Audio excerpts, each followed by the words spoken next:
প্রিয় দর্শক, প্রিয় সাথী ভাই বন্ধুরা, কোরআন কারীমের ২৭ নং পারা একটি সূরা রয়েছে। সূরার নাম হাদীদ। এই সূরার আল্লাহ তাআলা ২৫ নং আয়াতে বর্তমান আমাদের ন্যায় ইনসাফের যে মার্কা, দাঁড়িপাল্লা মার্কা, সে সম্পর্কে বর্ণনা করছেন। আপনার আমার সমর্থন থাকতে ইসলামের পক্ষে, কোরআনের পক্ষে, আপনার আমার পৃথিবী কোরআনের পক্ষে, আল্লাহর হুকুম মাফিক, নবীর তরিকা মাফিক।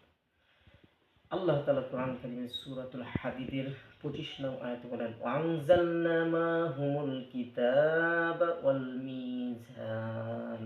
ওয়ানজালনা, আমি নাযিল করেছি, আমি অবতীর্ণ করেছি, মাহুম, তোমাদের জন্য, কিতাব, এই কিতাব আল কোরআন, ওয়াল মিজান, এবং ন্যায়দণ্ড, দাঁড়িপাল্লা।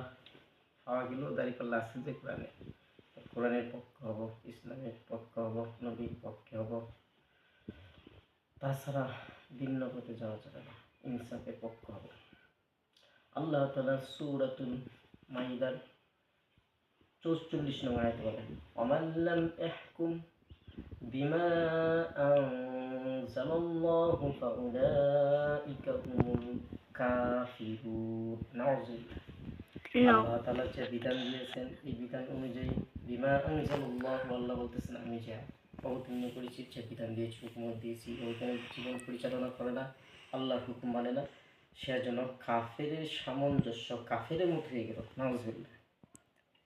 আল্লাহ তাআলা কোরআন কারীমের এই সূরারই ৪৭ নং আয়াতে বলেন, সূরা মাইদা, ওয়ামান লাম ইয়াহকুম বিমা আনজালাল্লাহু ফাউলাইকা হুমুল ফাসিকুন। নাউযুবিল্লাহ। আপনি আমি যদি আল্লাহর হুকুম না মানি, আল্লাহর বিধান অনুযায়ী জীবন না চলাই, সমাজ না চলাই, রাষ্ট্র না চলাই, সমর্থন না করি, তাহলে একটা মাছ যেভাবে পানির মধ্যে ডুবন্ত থাকে, আপনি আমি অন্যায়ের মধ্যে, পাপের মধ্যে, জুলুমের মধ্যে ডুবন্ত আছি। নাউযুবিল্লাহ। তা আসুন, সাবধান হয়ে যান, সতর্ক হয়ে যান। ইনসাফের মার্কা দাঁড়িপাল্লা মার্কা, আলেম ওলামা মার্কা দাঁড়িপাল্লা মার্কা, ঐক্য সমর্থনের মার্কা দাঁড়িপাল্লা মার্কা। ভোট দিব, সমর্থন করব। আল্লাহ তাআলা আপনাকে আমাকে হাসরের দিন ইনসাফের পক্ষে নাজাত দান করবেন, আশাবাদী ইনশাআল্লাহ।